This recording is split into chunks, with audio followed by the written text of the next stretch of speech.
right, how's everyone doing? Good. Thanks for coming in here today. We really want to. This subject of what's going on today is something that can be very heavy, very realistic, something that, like Mr. Casper might have said, something that you might have experienced or know someone who has experienced this. And I just hope that after this event today, you might take a second guess or a second choice on whether you make one choice or another. Because truly, life is about choices and the choices that you make. And they say that mistakes are your greatest lessons. Well, today in this event presentation, this is one huge mistake that is completely preventable. Before we get started, I want to shoot out a huge thank you to everyone that helped make this event possible today. Starting off with Beaver Police Department, Dodge County Sheriff's Office. Huge shout out to Daily Dodge and Justin Wilski in the back there. I also want to thank Marshall Medical Center, Sanford Health, with our speaker in this afternoon. And thank you to the school district for letting us come in and do this event today. Pop this in here. Perfect. All right. Sorry if I talk away from the mic. I'm not used to talking to anything. All right. So, why are we here today? We're here today because in impaired driving, it's not an abstract issue, it's real. It happens here. It happens in Beaver Dam. And it has consequences, real consequences. You're going to see what it looks like, how it affects people, and hopefully you'll think twice before making the decisions of a bad choice. We'll start off with some statistics. All right, so here in Dodge County in the last year, there's 227 crashes that happened throughout the year. As you can see, a lot of the crashes did happen in the Beaver Dam area, maybe the Watertown area, but they happen anywhere in the county. If you're on a road, a crash can happen. 7 fatalities occurred and 100 injuries. Now 100 injuries, yeah, injury might be a bumped elbow, but it also could be a broken arm. It also could be a broken back. Right? So injuries are just as serious as fatalities. You can see the different colors there. The orange injuries are the worst, yellows are the medium, and blues are like a stub toe. All right.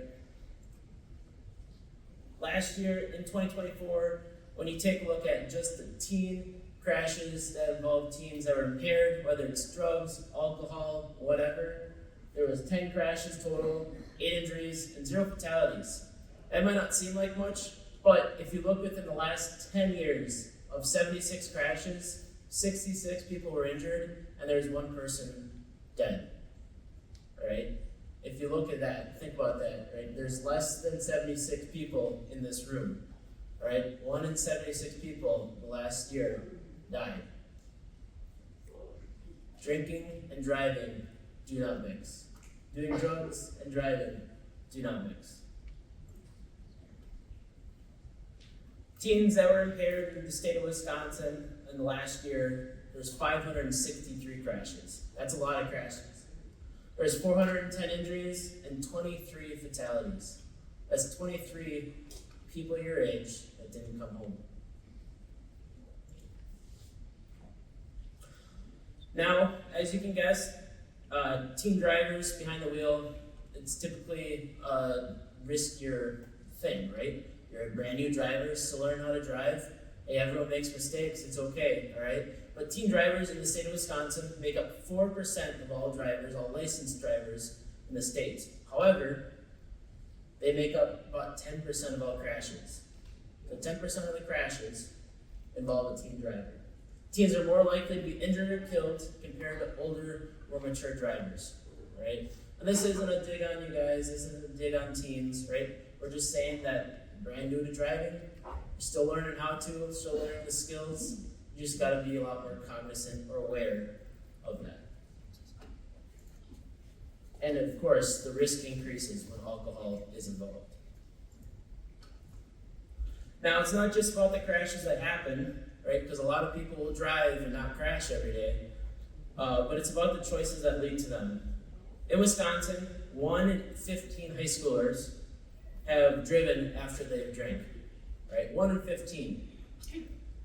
Nearly 2 people to 10 have driven with someone that has been drinking. So you might not have been drinking, but the person that was driving might have been. So you always got to know who you're riding with and what they might have going on. Now, ultimately, who pays the price, right? Often, it's not the impaired driver, right? A lot of times, the driver walks away from the crash. But the ones who pay the price, a lot of times, are the innocent passengers, other drivers, bystanders, families, right? You have a lot of people that care about you at home. The families do suffer too. And your friends. I mean, if you look at people sitting in this room right here, you might call some of them your friends. If something were to happen to you, not only would your family, but your friends would also suffer too, right? They'd be sad, be mourning, all that type of stuff. Survivors deal with injuries, trauma, loss of life, long after the crash. It lasts a while. So how are crashes investigated? Well, the majority of the crashes in Dodge County are investigated through the Dodge County Sheriff's Office, their crash investigation team. They have about 8 members on their team, 7 patrol officers, and 1 dispatch member that serves as a drone pilot. They all receive specialized training. The drone pilot gets that FAA drone license. They also get the crash training, the IVE, their infotainment system, with the little black box in the car. They know how to do that. They can do 3D scans with the drone, and they can do the aerial reconstruction, which also has to do with the drone. At every crash, evidence has to be collected and carefully documented. This could be as simple as with using spray paint, chalk, or flags on the road to mark tire tracks. All the way up to body cameras, video cameras, drones, and iPads. Every car part, personal items, everything on the scene has to be marked and logged into evidence. And after the crash is when they'll determine if it was part or not of the crash. The IVE. So cars today store a lot of data, a lot more than people realize. The infotainment system, or the little radio, or the stereo, or whatever in your car that plays the songs, the same one that runs your radio, GPS, and Bluetooth, right, actually records things like your routes, when doors were open or closed, when the car was powered on or off, or even if the phone was connected, what phones were connected, when texts were sent last, when calls were sent last, all right? And this allows investigators to come in, there we go. And this allows investigators to come in, gather that data, and try and reconstruct as much of the crash as possible. So it's not just, I wasn't on my phone, right? There's been a lot of crashes there where the driver was upside down in their car on the side of the ditch. I wasn't on my phone, and yet their phone was sitting right side up on the shoulder of the crash with their text going on their phone that says, I'm on my way, and then it's blank. They were on their phone texting. Texting and driving, just like drinking and driving, do not mix, right? A lot of people like to think we can multitask. We aren't really that good at multitasking. This is that black box I was talking about, the EDR, the electronic data recorder. Think of the EDR similar to what airplanes have. They record speed, braking, acceleration, seatbelt use, before and during the crash. It's always recording, all right? This data can confirm whether someone was speeding or texting. It can confirm if someone was wearing their seatbelt. It can confirm even if you had your foot on the brake pedal. If you put your turn signal on. A lot of the data that your car records all the time, it pays attention and it watches that. And it can be crucial in proving what might have caused the crash. If you're looking here, this is an example of some pre-crash data. So typically the box records the 5 seconds leading up to the crash.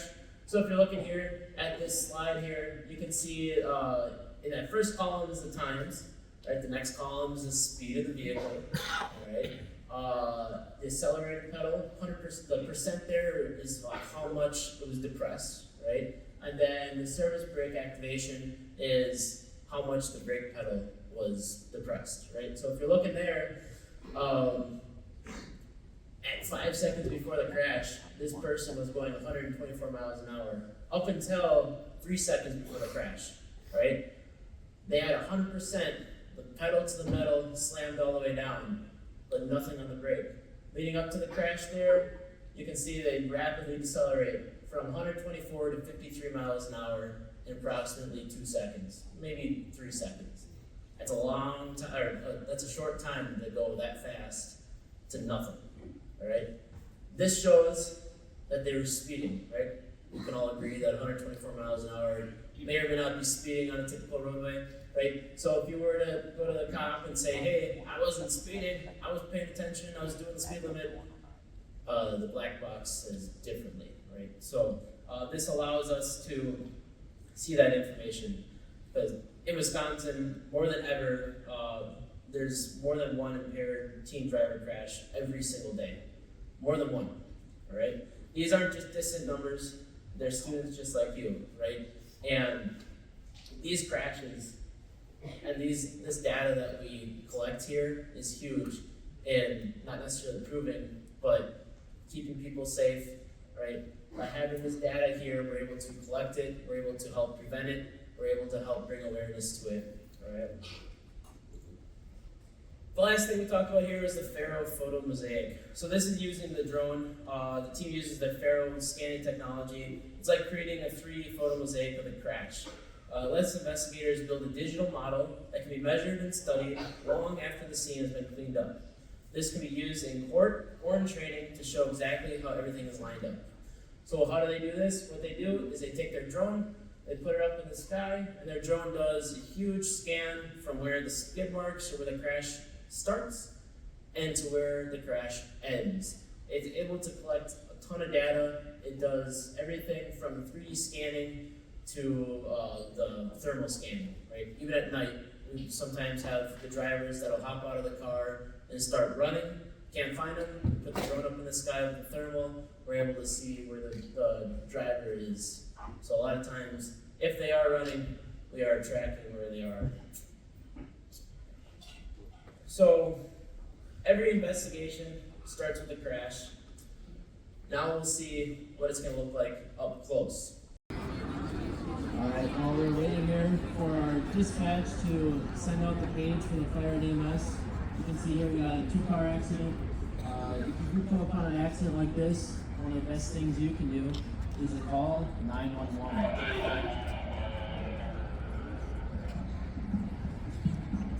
Anyways, biggest thing is to call 911. You want to get the emergency services calling as soon as possible.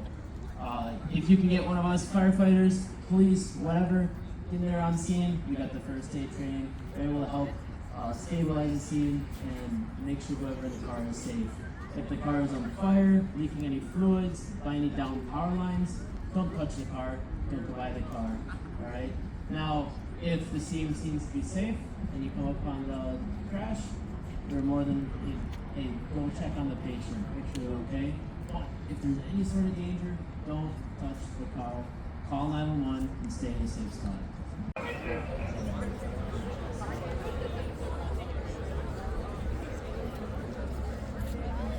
Once law enforcement arrives, which is usually the case because we're always out and about and they're responding from the fire department, we're first going to assess casualties and check on injuries so that we can relay that to dispatch, because a lot of the times we're going to see injuries that are significant that might require a helicopter to come to the scene or fly to a pre-designated area or to the hospital where the patient can get transported.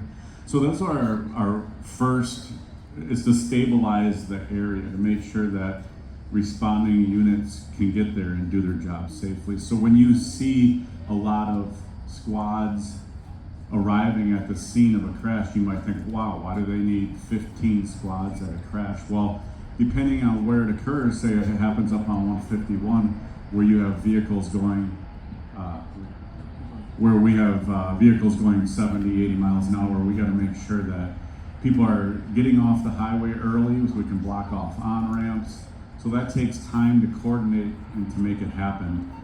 So that the fire department can get there and not worry about vehicles arriving on scene. Because as you might know, when you're driving down the highway and you see a crash on the other side of the highway or coming up, everybody wants to see what happened. It's called rubbernecking. I'm sure you guys do it, as do we. We want to see, everybody wants to know what happened. So our goal is to try to minimize that as much as possible so that everybody can do their job safely. So it sounds like we're going to start the call out for service here soon for the mock crash, and we're going to kind of narrate it as they work their way through the crash scene. And starting drill. This is Dodge County Central Dispatch with a page for Beaver Dam Fire, Beaver Dam EMS. You are needed for a drill only. Again, drill only. This is going to be for a head-on crash. 2 vehicles. We're taking reports of multiple patients, one possibly non-responsive, pinned in a vehicle. Taking a report of another one with a possible large leg laceration. Unknown if any additional injuries. We're getting a lot of screaming, advising that there is full road blockage. Again, this is a drill only.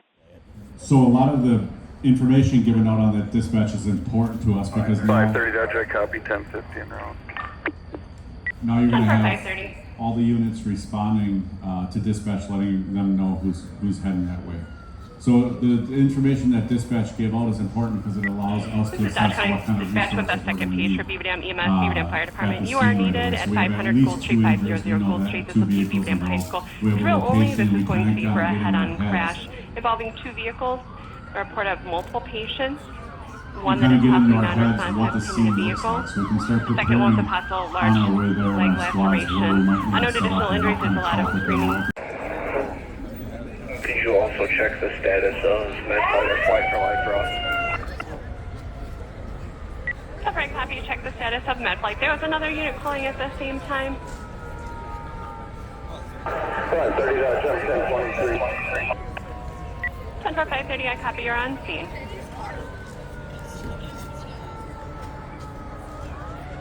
So again, our initially responding officers are immediately making contact with occupants of the vehicle to check for them.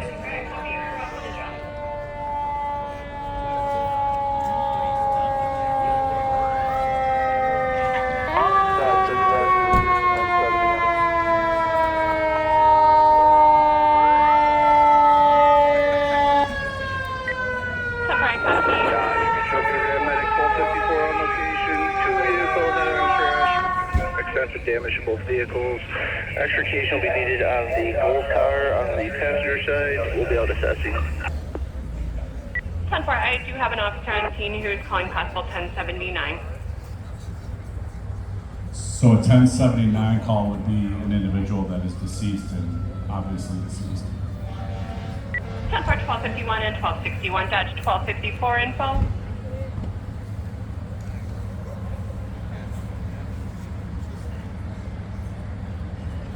Dodge to Beaver Dam 1254 info. Go ahead, Dodge 1254. Dodge 1254, be advised, due to the weather, med flight is not available. Again, not available. Copy that, thanks, Dodge. So dispatch has just informed us that maybe it's a winter day and the weather is poor enough that 122 Dodge. Dodge 122, go ahead. When they're not 10-6, can you check and see if they're going to want assistance from CIT?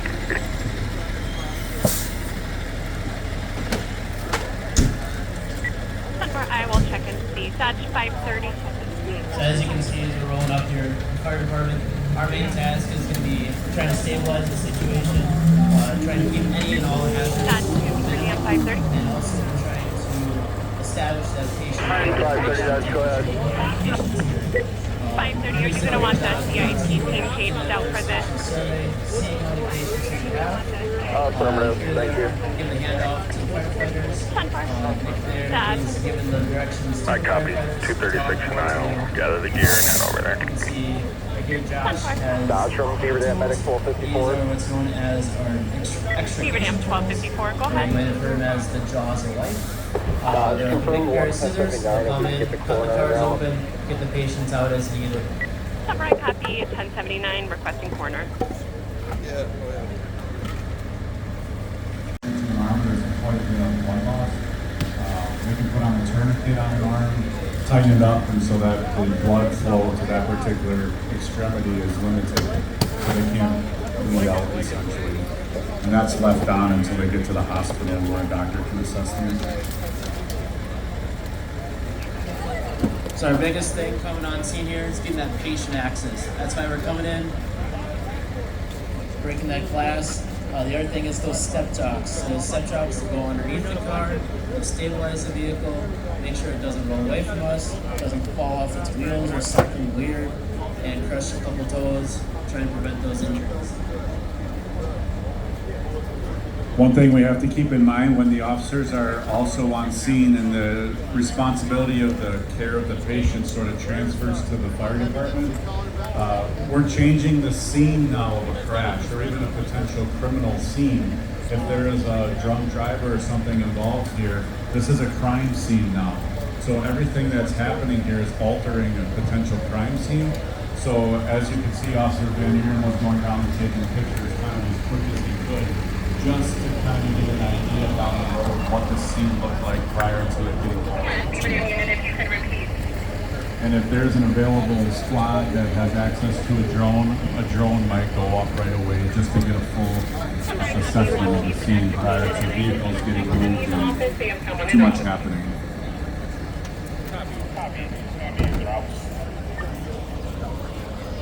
So you can hear there on the radio, they just call for the ME or the medical examiner. Typically those are a person that's going to be coming on scene if there is a confirmed death. Unfortunately in this situation there is a confirmed death, so the ME will be responding. Are there any questions? If there are, raise your hand and we can come over by you and we can ask the questions so everybody can be there.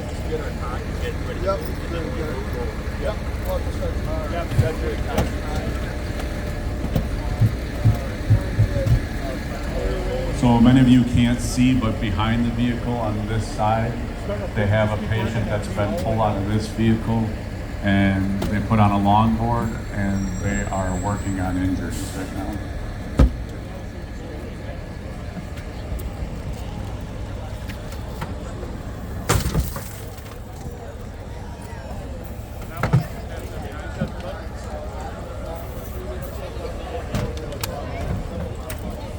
Deputy Mallon, as you can see, he is kind of wondering what's he doing with spray paint. He's just marking the locations of the tires of each vehicle so that when they are removed, they still have reference points as to the orientation of the vehicles.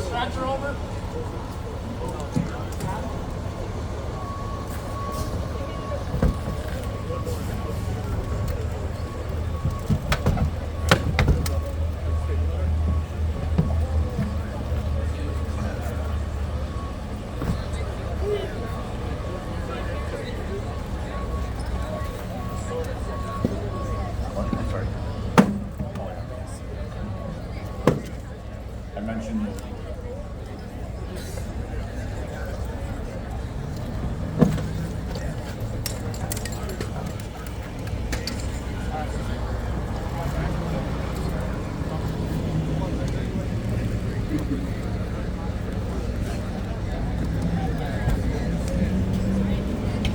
You can see there the patient's loaded on what's called a backboard. Dodge coming from 1261. Back straight as possible. What the purpose of that is to help prevent any more spinal injury. If you break your spine, The last you Beaver twist Dam it a unit, if certain you way, could repeat. you'll be paralyzed for the rest of your life. Dodge That's why everybody 1261, we do have want one that patient backboard extricated, there, one patient and chase extricated. the collar around her neck. It's called a Summary seat copy, collar. one patient That's also extricated, and I covered did by contact licensed ME's stone. office. They have Put someone it en on route. a stretcher here, and as you can see, Copy. it doesn't ME take is just out. one person to treat a patient. I mean, you got 4, 5, 6 people working with that one patient. Now we're only left with that one crew, and they got Dodge 2 from patients Beaver Dam Medic left. 1254.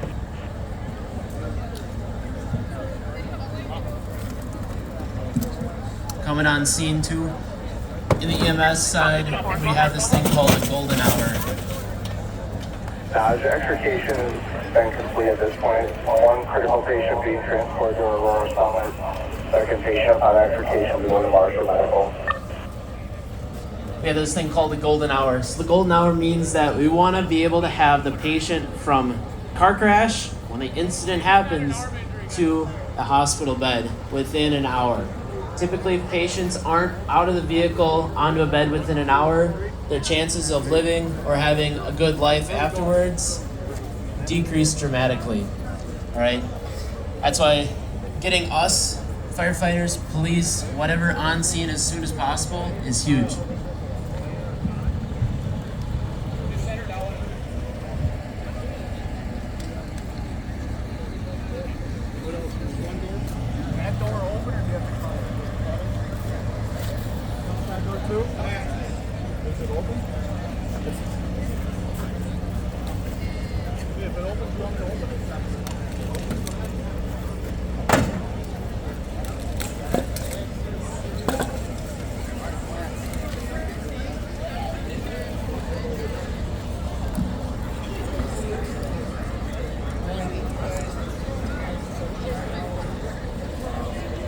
Okay, so at this point, officers are making contact, obviously, with the driver of this vehicle, and upon pulling this driver out, they notice an odor of intoxicants. And I can tell you from experience that when somebody's been drinking and you're not drinking, when you make contact with somebody in a vehicle in an enclosed space or even out in the open and you're close enough, if they've been drinking, regardless of what they've been drinking, you can smell it almost immediately. So as you can see, Officer Lanning, upon pulling him out of the vehicle, they've noticed an odor. So now they're going to be running him through field sobriety testing. And this is basically a series of tests that check if somebody is safely capable of operating a motor vehicle. No prior equipment. And then a judgment will be made by that officer whether or not that person is over the legal limit to be operating a motor vehicle.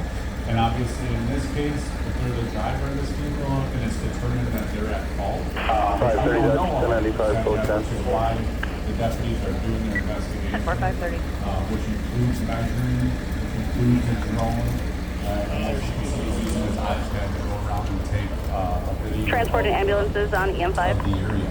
So if this person is intoxicated and later it's determined that the vehicle that he was driving was the at-fault vehicle for maybe crossing the center line or whatever, there will be additional charges for that driver. All right, so he's got it? I think so. So the tests that he's doing now are testing the driver's eyes. So if he has been drinking, or if you've been drinking, hopefully nobody here has been drinking, but if he has been drinking, his eyes will shake and you can't control that.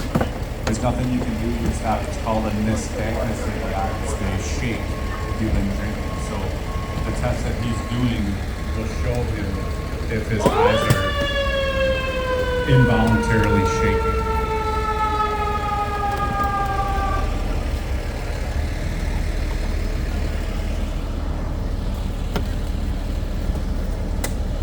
So as you can see there, the first ambulance had the patient loaded up. Miss Hadley is in the ambulance on her way to Aurora Summit. Beaver Dam Hospital, great hospital here, but they only have so much that they can do. Sometimes there's patients that are out of their scope. That's why we gotta send them to a higher hospital. Can you tell us what is the determination whether or not a helicopter is needed to respond? Yeah, so as you heard, for this crash here, we didn't call for a helicopter, but because of the weather, we weren't able to get the helicopter out here.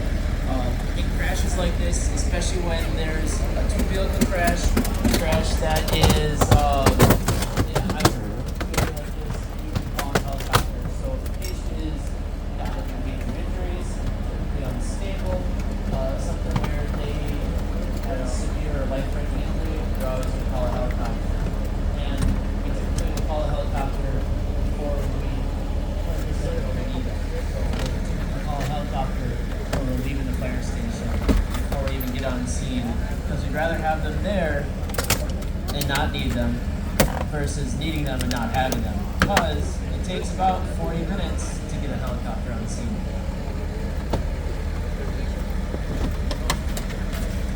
So the officers are now moving on to the next test, which would be a one-leg stand test, the walk and turn test is next. So this would measure somebody's ability, obviously, to follow instructions. So we're going to give basic instructions on what they want you to do, which includes just little 12 steps like this, all the 9, turning back around and doing 9 little steps back. So a lot of the times if somebody's intoxicated, one of the big gives is they can't follow simple instructions. So he's being asked to do these things, and he has to ask, what did you tell me to do, or those types of questions that might tell you that he's not able to focus. And some of that can be attributed to just being nervous if he truly wasn't intoxicated, but some of it can also be attributed to being intoxicated. So once he starts actually doing the walk and turn test, they're going to see if he falls off. If somebody's intoxicated, obviously they lose their balance, or they have to put their foot out to maintain their balance. So those are things that they're going to be watching for. And as you can see, Officer Van Erum is notating everything that he's not doing right, that he's been instructed to do. So each of those things that he doesn't do right are called clues, actually. And so enough clues will get you to a point where you have what's called positive investigation.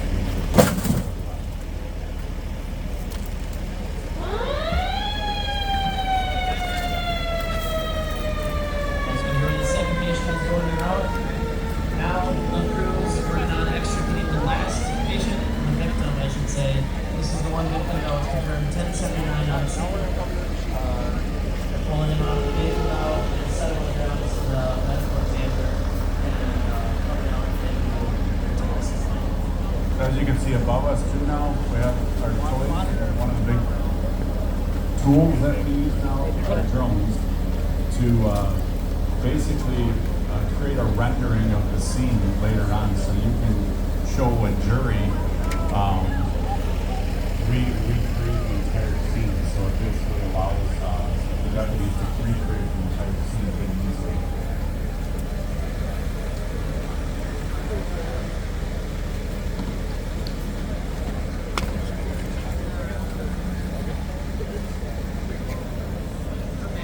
So as you can see, everybody has their own roles here. So while things look a little bit chaotic, and they are upon initial response, everybody knows what their roles are.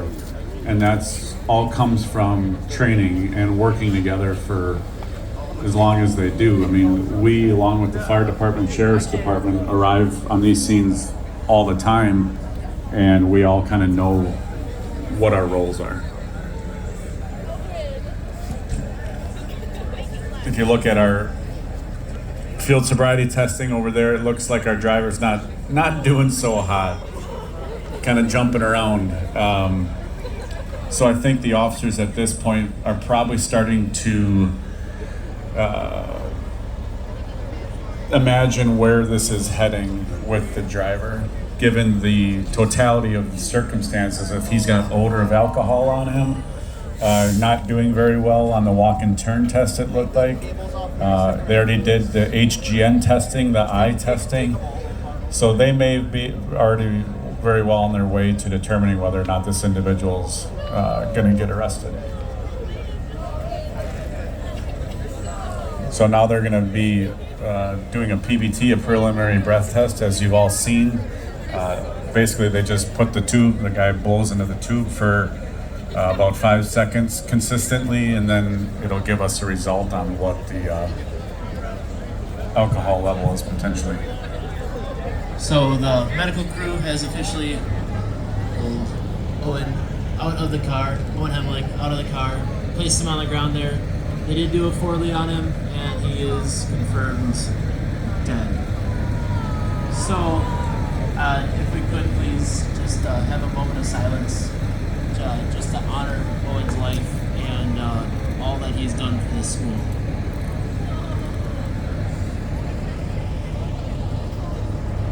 Moment of silence, please.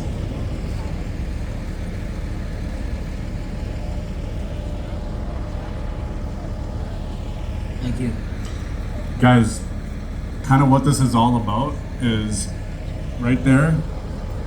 You don't want to be that guy, okay?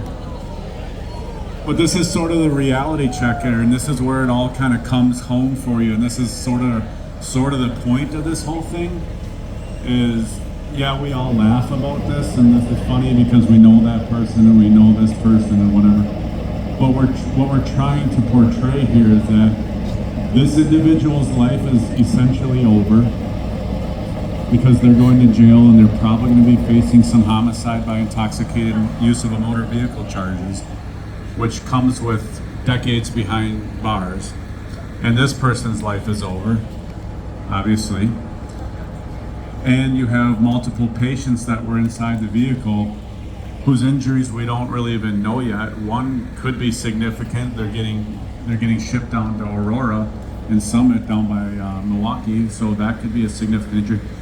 And not just the physical injuries that are involved here, but the trauma that all of these people now have to go through. And it's not just even the people here. They have families at home that now have to go pick them up from the hospital and be told that their son had passed. And another person's son is currently in custody for OWI.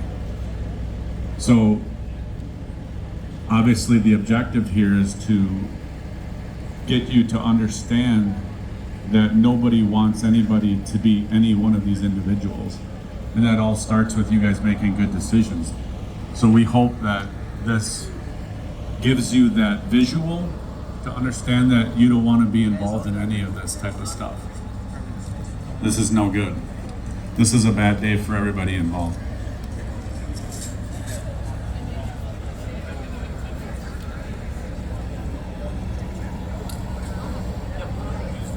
What's your name? Sophie, I'm Melanie. I'm going to be your nurse today, okay? Can you tell me what happened?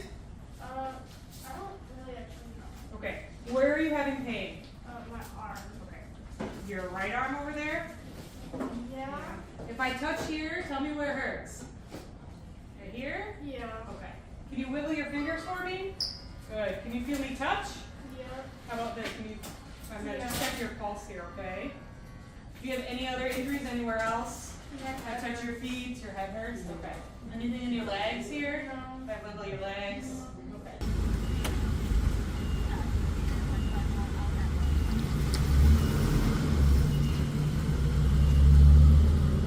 Does your neck hurt at all? No. If I try to push on this back here, does that hurt? I don't think so. No. Do you know if you lost consciousness at all when you were in the accident? Probably not. Can you open your eyes real big for me? Okay. Did you hit your head? Maybe it hurts. Okay. And Let's this take a is look Steve. here. He's going to be the provider taking care of you. All right, open your mouth. Okay, sounds good. Okay, check all this. Your arm is tender, painful. Okay, how about your hips? No. Legs? How's it going, PJ? I got a weak pulse. I think her lung collapsed. Alright, let's get her in quick. Can you hear me? Is she responsive? Hey Hadley, wake up. Wake up! come Hadley. on. I got nothing here. Okay. I got a weak pulse on the monitor here. Alright, let's get her out quick. Alright. Hadley, stay away from me here. Coming in here, she had a great pulse, but once we got her in the ambulance here and started moving, it just was going downhill.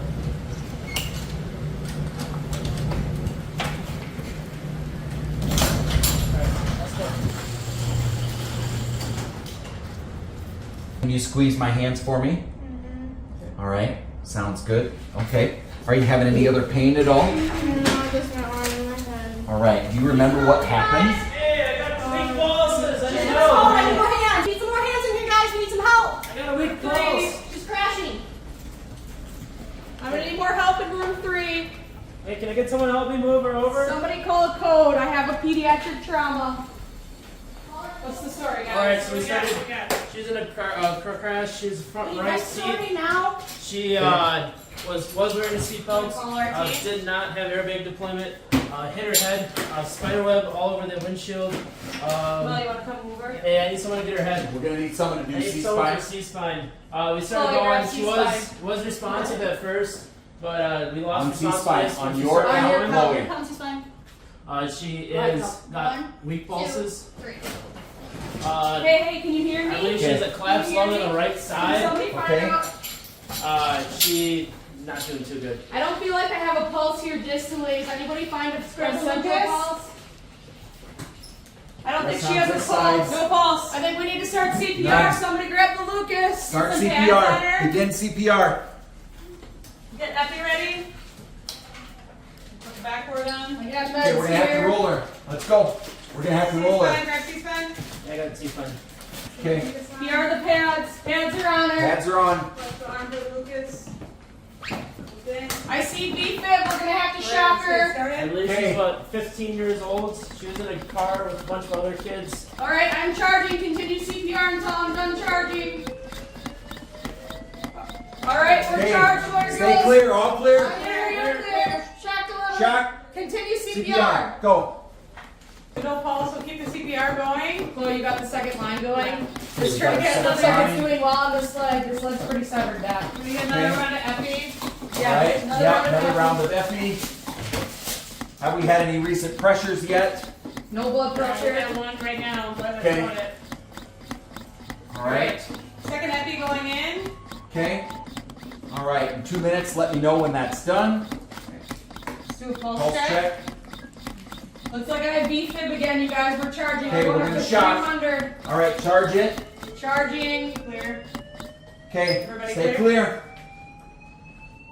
Shock All delivered. clear. Begin CPR. CPR. Second line is in. Okay. Thank you. We'll get another round of Effie going.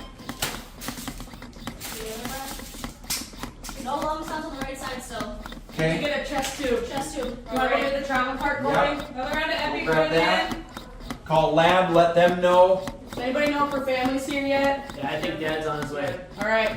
All right, we're due for Okay. another Have pulse them in check. the waiting room, and I'll talk to them once we get an update. Another Right. pulse check.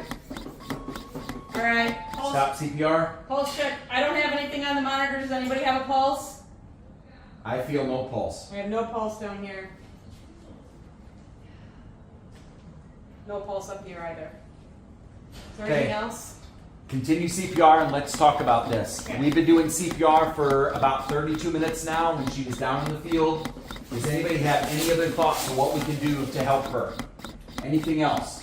We're Trying giving to her fluid, Effie, we're we're giving giving her Effie. shots. We shocked her. We now have no We more. can't get a shock pressure. her. We've got no Yeah. pulse. She's got fairly extensive injuries. Yeah. I'm going to call it. Are we all in agreement with that? Yeah, unfortunately, yes. Okay. Time of passing will be 10:04. Let's take a moment of silence and honor her life.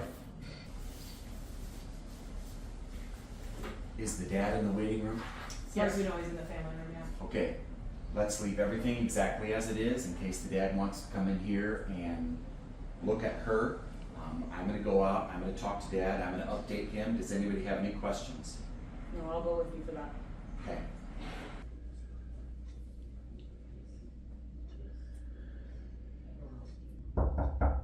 Yeah. She okay? My name is Steve. I'm one of the providers okay? that was okay? well, I was able to take care of her when she came in. This is Jill. She works with me. When we worked on her, she suffered some very extensive injuries. I know that you've been through a lot lately. There's a lot of unknowns and all of that stuff, but I want you to know that from our standpoint, from a medical community, we tried to do everything that we could. She okay? Unfortunately, we were not able to keep her alive. I know there's a lot of questions that you have. There's a lot of things to process. I want you to know that we're here for you. There's got to be something you can do. Well, I wish there was. As in this situation, we were not able to bring her back. We don't always understand why things happened, but I want you to know that we're here for you throughout this whole thing. There's going to be a lot of people here that will be coming and helping you, asking you questions. This can't be true. I know there's a lot of things that we have in the medical community today. There's a lot of things that we're able to do, and we just were not able to save your little girl.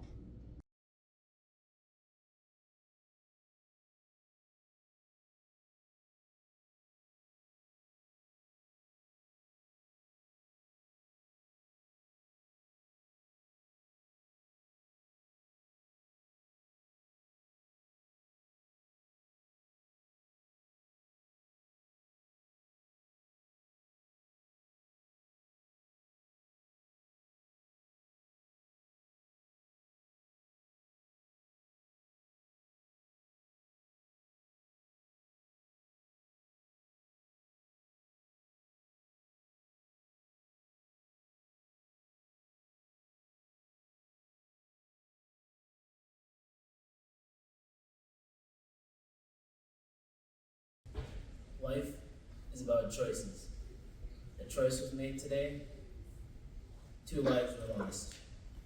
2 lives that were your guys' age. Gone forever. Can't get them back. Don't make the same choices these guys did.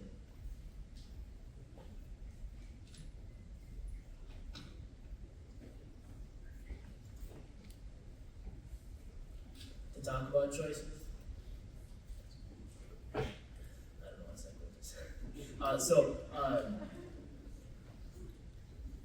let's think about the choices we make in life, right? They made some bad choices.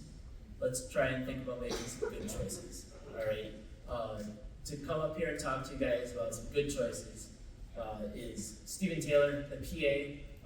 In that video that you saw, the doctor you saw in that video, doing everything we could to save Hadley's life, help out with Sophia, right? But he's gonna come up here and tell you about some of the choices he's made in his life, how it's affected him, and how you guys can take that, lead by example, and live a great life. Without further ado, I'd like to welcome Stephen Taylor up to the stage.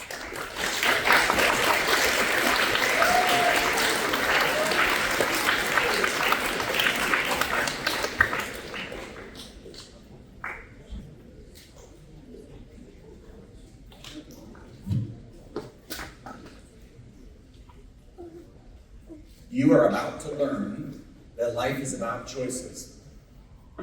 This is going to help you later today. This is going to help you later tonight. There's a big game tonight. It's going to help you later on this week. It's going to help you your entire year of school. And you're going to learn that choices will affect you the rest of your life. My name is Steve. I have the privilege to be a medical provider here at the hospital, here in Beaver Dam, in our town. If any of you come to the hospital, we are happy to help you. I went to 15 years of college. I've studied a few different things, and it's what I love to do. There was choices that I made. But you know what? Life is about choices. And one wrong choice can change the trajectory of your life big time. So I have a question for all of us here today. What choices are you making in life? You know, that's one of the things that we get to do. We get to make choices. I can't make a choice for you. Oh, maybe I could wish you would make this choice. Maybe I could hope you would make a different choice, but I can't make the choice for you. You guys have the entire rest of your life ahead of you. And what you saw today and the events that happened and all that stuff, even the events that have gone on in our world lately, they're about choices. Some people make some really good choices and we're glad for them and we smile at them and we applaud them. And then there are some people that make some choices probably aren't the wisest. You have a choice. What are you going to decide to do? Where are you going to decide to go? What choices are you going to make? Because I want everyone to hear me. Every choice has consequences. Every one. You've made choices in your life. Some are really good, and you're glad you were able to do that. And after you made that choice, you were very thankful, and the outcome was successful for you. If you've ever made a bad choice, oh, why did I do that? Oh, I never should have done that. Once choices happen, they can't be taken back. You determine what choice you make. Today we're going to talk about how that's going to affect all of us with our choices. There's a gentleman. His name is Robert Kiyosaki. Unbelievably successful man. Came from poverty. Didn't really have much. You know, some people are born with a silver spoon. I think he was born with a wooden spoon. This guy said, you and only you are responsible for your life choices and decisions. You. That's one thing that you've been given. That's a gift. We live in America. They say that you can make your choice. But if you decide to make a bad choice, you have to live with the consequences. You get to decide. Your juniors and seniors in here, You've got your entire life ahead of you. You get to decide, and I want everyone to listen to the sound of my voice, and I want you to know this. You are responsible. We live in a day and age in which no one wants to take responsibility.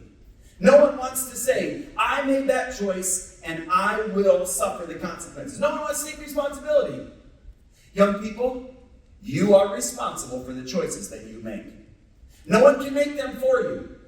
The events of what we saw today and all that, while it was fictitious, that kind of stuff really happens. When I work at the hospital, that type of stuff happens every single day. Do you know how hard it is to tell a dad that his little girl's not coming home? You know how hard it is to tell a mom that her son isn't going to be there tonight? That's a difficult thing to do, and it all starts with choices. Young people, you are responsible for your choices. Now, there's people in our world that they made some choices. Who can tell me who this is? Who is it? Colonel Sanders. You know what? This guy made a choice. Now, I know KFC isn't in Beaver Dam anymore. The building is still there. I think the sign's still there. But you know what? You know what Colonel Sanders did? At a small little roadside motel in Kentucky. You know what he did? He said, I want to try my recipe. And guess what? He did. But do you know how old Colonel Sanders was when he started KFC? How old do you think he was? More than 41. Who said 62? Oh, you did great. He was 62 years old. You say, oh, well, I'm too young to make a choice. I don't know, what should I do? He was 62 years old. And eventually, it got to be so successful that he sold his business and that he lived off the royalties of that. 62! Some of you think, oh, well, that's a ways off yet. I go, wow. Well, guess what he did? All throughout his life, he was making little decisions. Little decisions come together to make big decisions. So Colonel Sanders was 62 when he started that. Who's this next guy? Who is it?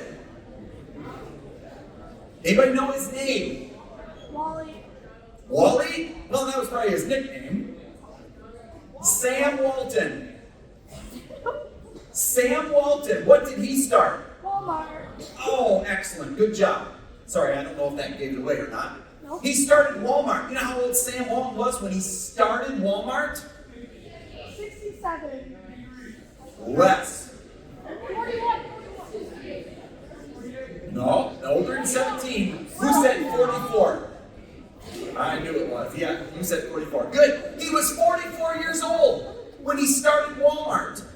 And today, there are Walmarts all across the nation, all over. Why? You know what Sam Walton said in his autobiography when I read it? Here's what he said. He said, I'm not going to make anything new. I'm just going to take what people are already using and I'm going to put it into one location. I'm going to make it easier for everybody to get. I'm going to make it a little bit cheaper so that people will drive across town and get it just a little bit cheaper. Would you do that? I mean, if the paper towels are cheaper at Walmart by $1, you're going to go there and get them. Definitely. He said at age 44, I'm going to start this company. And Walmart is one of the very successful companies that are still around today. And what did it start from? One man that made a decision. He said, I'm going to make a choice. I'm going to go out on a limb. I'm going to take a risk. I'm going to do this thing. And it's highly successful. Young people, you are responsible for your actions. But these two gentlemen are reaping the benefits of good choices that they made. What are you going to invent? What are you going to make? What company is going to come from this high school in this room that's going to affect people all over the world? What are you going to make? What are you going to create? What are you going to do? You get to decide. You get to decide. Maybe someday your picture's going to be up there and they say, hey, remember that person? What did they make? What did they build? What did they create? What idea did they come up with? No one's stopping you. You're not a tree. You're not planted in one spot. You can't move. This is America. People are flooding our country so that they can take their idea and try to make it grow, make it profitable. What choice are you going to decide? There really are three types of people in this world. Those who make things happen, those who watch things happen, and those who wonder what happened. It's true. What kind of person are you? I can't answer that for you. You got to decide that for yourself. Am I going to be the person? I'm going to make things happen. I'm going to make some good choices. I'm going to plan things out. I'm going to try to make some decisions that will benefit myself, benefit my family, won't bring shame to my name, won't bring shame to my school, won't bring shame to anyone. I'm going to make some decisions. You are responsible for the choices that you make. Then there are those people who, they watch things happen. They just kind of sit back. Oh, they're not out on the front lines. They're not the ones that are got the big ideas, and they're not the ones that are out there saying, I'm going to build this, and I'm going to do that, I'm going to go here, I'm going to do that. There are people that just kind of sit back and watch. And that's okay if you're watching so that you can eventually say, I made a decision. I watched what other people were doing. I watched this, I watched that. Young people, listen. You can learn a lot from a bad example. You can learn a lot what not to do. To the events of today, I hope you learned what not to do. Because once you make a decision, once that event happens, it's done. You can't go back and say, I wish I would have made a better choice. Maybe you're the kind of person that sits back and you just watch what happens. You're just kind of taking it all in, you're doing that. Maybe you're the kind of person, you wonder what happened. I mean, you're in left field. You don't know what's going on. You don't know. Don't get into a vehicle if you don't know where it's going. Don't let someone else drive you somewhere if you don't know where the final destination is. Young people, listen. If you go down the wrong path, you will end up at the wrong place. Paths lead to places. If you don't like the path you're on, guess what? Get off the path. Make a different choice. You can decide to get new friends. You can decide to get new influences. You decide. No one decides that for you. If you're the kind of person that you just wonder what's happening, where are we going? Don't give anyone the keys to your vehicle if you don't know what's in their system. Don't get in the vehicle. Don't participate in things that you're not sure about. Because young people, your lives are ahead of you. You realize that in this room right now, in this room, if everyone would say, I'm going to think before I make an act. I'm going to decide to do what's right before I do something. If everyone in this room made that choice, do you realize that we could turn Wisconsin upside down with amazing ideas? Everyone in this room. You have the power to choose. What kind of person are you? Do you make things happen? You just got to sit back and watch and go, what's going on? I don't know what's up. You know what you can do? You ask questions. When patients come into the hospital and they're on that gurney, you know what I have to do? I have to ask questions. I can't assume. Oh, well, this happened. If I put that in my documentation, in my note, and it's not true, I'm held responsible. I have to ask questions. I'm the one that has to say, tell me what's going on. How can we help you today? Does something hurt? And you ask and ask and ask and ask and ask. If you come into the hospital and you're my patient, I'm going to ask you questions. Because I don't know. I don't know why you're there. I want to make something happen. I want to make you better. You come to our hospital, that's our desire. That's why we went to all this training. That's why we did all this education. That's why we've done all of that stuff. Young people, I've traveled the world. I've gone all over the place. I've traveled to many different countries. Many. And I am telling you that America is still the greatest place to live. If you go to another country and you get sick, when I was in South Africa and I was taking care of all these young kids that would come up, do you know that almost 20% of the entire population is HIV positive? 20%! So all these kids that come up, and they're going around and they're kind of looking in my bag, hey, what are you guys doing? What do you want? Well, we're hungry. You're hungry. Oh, did you eat breakfast today? And the one kid said, I haven't eaten all week. And people, we're very blessed to live in America. Very blessed. That's because there were people before us, and people before us, and people before us that said, something isn't right, and I'm going to make a decision to make it right. I'm going to do what I can to make a good decision and be responsible for making sure things try to go right. You get to do that. You decide. What category are you? Do you make things happen?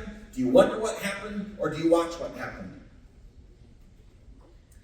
We're going to learn about 3 categories of people. Everyone in this room is in one of these 3 categories. Everyone. I'm in one of these 3 categories. And in each of these categories, you might be in one category and then you might move to the next. Okay, so let's look at it. All right? First category.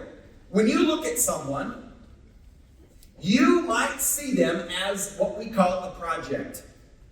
When I mean a project, I say that maybe you are mentoring them. Teachers, you would see your students as projects. You're pouring your expertise, your knowledge, all of the education that you have. You're pouring it into them. You're teaching them. You're training them. You students, you should learn from your teachers. I know you don't think they know a whole lot, but they went to school and they're working here because they are investing in you. When you have a project, someone that you are trying to mentor, you're trying to help them get from where they are to where they want to be. You know what I find today? So many kids don't know where they want to go. They don't know where they want to be. They don't know what they want to do. And that's fine, as long as you're saying, oh, would I like this? Oh, I don't really like that. Would I want to do this? Oh, that's kind of okay. What about this? You're looking. You're exploring. Right? So in your sphere of friends, think about the kids in your friends, in your area, that are your projects. You're pouring into them. You older brothers should do that for your younger brothers. You older sisters do that for your younger sister. You're pouring into them. You're teaching them. No. We don't talk that way. No. We don't go to those places. No, we need to make a good choice. You know that young people, like little kids, are looking up to you. You don't think so, but they watch what you do. They're checking to see. You know, they say that they want to do what's right, but boy, they do this and this and this, and it's incongruent. There's a math term you don't often hear. It's not equal on both sides. It's incongruent. So when you look at someone, you look at them, are they a project? Are they someone that needs a little bit of work? Do they need some help? Are you investing in them? Okay, here's another category of a person that we can look at. These are your peers. In this room, students sitting next to each other, those are your peers. These are people that are going through the same stage of life you're at. You're in the same classes, you're playing the same games, you're on the same sports team, you're doing the same extracurricular stuff. Maybe outside of school you hang out, you're at their house for the weekend, they go with you on vacation, you hang out together. These are people that are your friends and your colleagues. These are your peers. These are people that you rub shoulders with. They're in the same chapter of life. And you know that never changes. When you get older, there are still projects, people that you're investing in and you're pouring in. There's also people that are your peers, those that you rub shoulders with. We work with an amazing group of people at the hospital.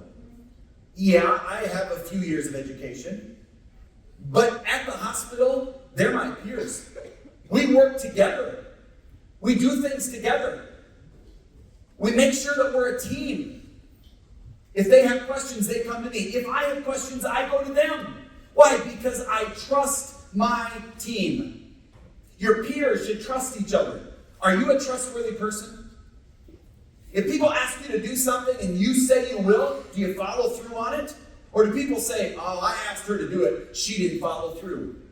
When do you start believing a liar? I don't know. Oh, they tell the truth. Are they telling the truth or are they lying? Oh, they lied again. When do you start believing someone who constantly lies? You don't. So you get to decide, are they a project? Are they a peer? Here's the last one. These are people that are patterns. These are people that you look up to. Could be mom, could be dad, could be your teachers, could be your principal, could be someone in your community, someone at your church. It could be grandma and grandpa, it could be an aunt or an uncle. It could be someone at your place of employment, someone that you look up to.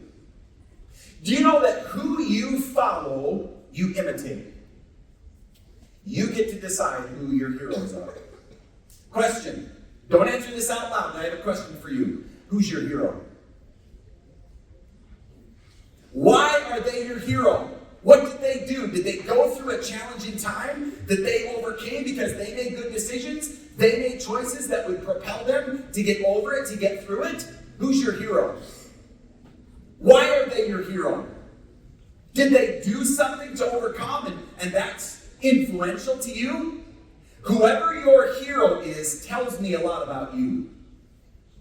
If your hero is someone today that is in social media, if your hero today is a politician, if your hero today is your teacher, if your hero today is your mom or dad, if your hero today is you fill in the blank, that tells me a lot about you. Is it a sports figure? Is it someone who's made an impact in this world? Is it someone who's done something for someone else? You know what I know about a hero? A hero is someone who's done something for you. You get to decide who your heroes are. I've got heroes. They mean a lot to me. I'm thankful for the choices that they made. And you know what? Their choices affected me. And they're my heroes. I look up to them. You get to decide what category are you in. When you look at someone, are they a project? Are you pouring yourself into them? Are you helping them? Maybe it's a student. Maybe you're mentoring someone else. Maybe you're tutoring them. Are they a peer? Someone who you rub shoulders with. They're your friends. They're your colleagues. Or is it a pattern? Someone that you look up to. You look at them and they're your hero. You like what they've done. You're impressed with the choices that they've made. Now listen, everyone makes mistakes. Everyone. But do people learn from their mistakes? If you've ever made a mistake, and you wish, I wish I could go back and do that. I wish I could undo that choice. I wish I could do something else. You have the power to make a different choice. We live in America. That's still possible. We can do that. One of my mentors, his name was Jim Rohn. He's in heaven now. Jim Rohn. You know what he said? You are the average of the 5 people you spend the most time with. Okay, we're going to do an exercise here. Get your hand out. Get your left hand. Your other left. Get your left hand. And I want you, in your mind, I want you to think of the 5 people that you spend the most time with. Think about it. The 5 people that you spend the most time with. They could be projects, they could be peers, they could be patterns. Think about the 5 people you spend the most time with.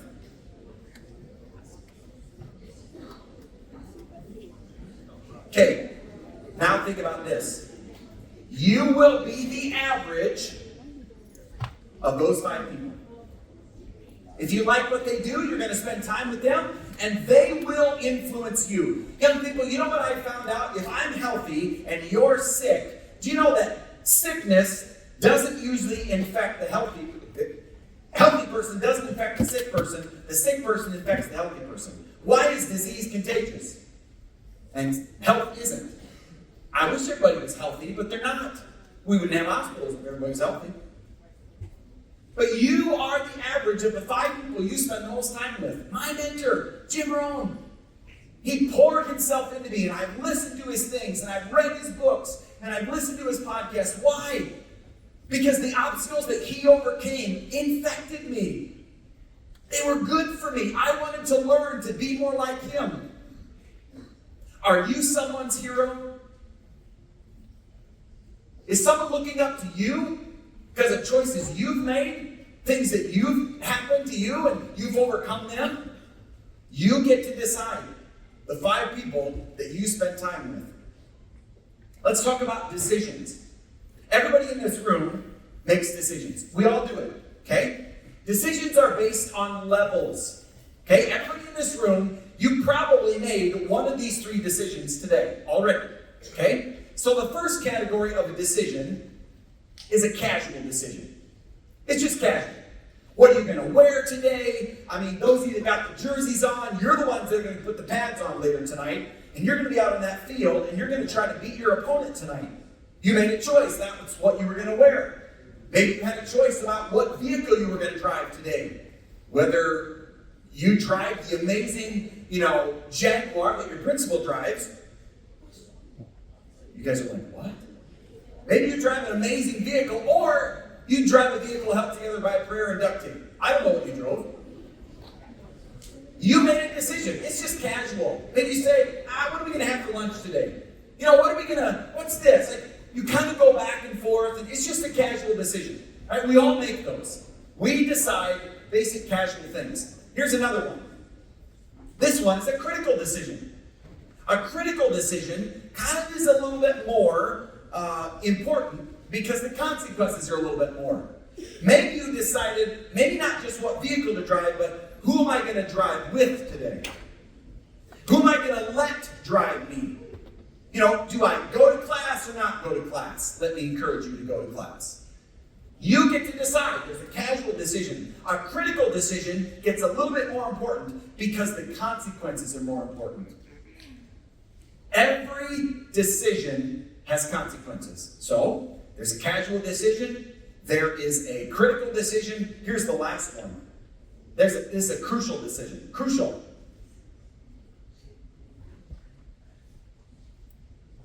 Crucial decisions have major consequences. Who I married, my bride, that was a crucial decision. It's an important decision. Where I work is very important to me because I spend the majority of my time there. And the people that I surround myself and the people that I get to serve with, that's not a casual decision. That's very crucial to me. Very critical. Very. Every one of those. It's crucial. Because when I go to work and I rub shoulders with people, I want to work with people who have the same mindset, who have the same outlook, who have the same ideas that I do, so that we can help you when you come to our hospital. Outside of the hospital, I want to make good decisions. And every decision I make, it doesn't just affect me. It affects my bride, it affects my babies at home, it affects everything I do. Young people, I want you to learn this thing. If you forget anything else I say, I want you to learn this, that choices have lifelong consequences. I can't make your choices for you.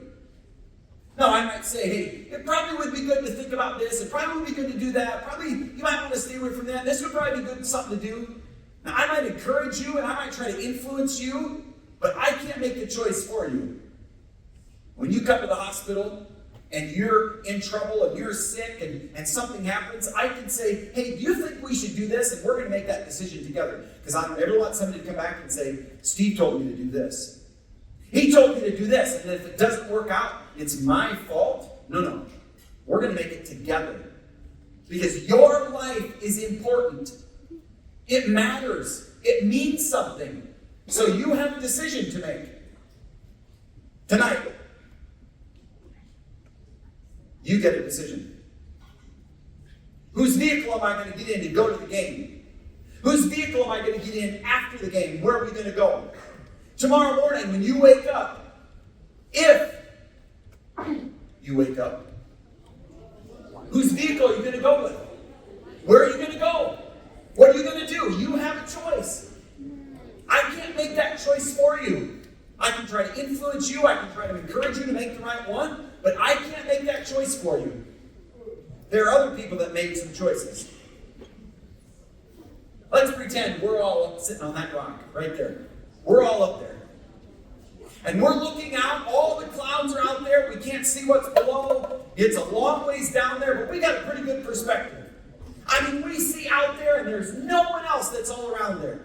We're up there and we're looking. We get to make a choice. You know, one thing I've learned is this. Ships that wait for the perfect wind, they never set sail. Farmers that wait for the perfect weather, they never plant. Athletes that wait for the perfect mood, they never train. What decision are you going to make? People don't decide their futures, they decide their habits. And their habits decide their futures. You decide that, young people. This is me, this is who I am. I have the privilege to speak all over the country. I get to enjoy being in front of you and helping you try to make a good decision. I'm going to leave you with one last slide. When you make a choice, you also choose the consequences. You make a choice. I can't make that choice for you. When you leave here today, I want you to think that every choice I make has a consequence. So, what do we need to do? Choose wisely. You get to make a choice.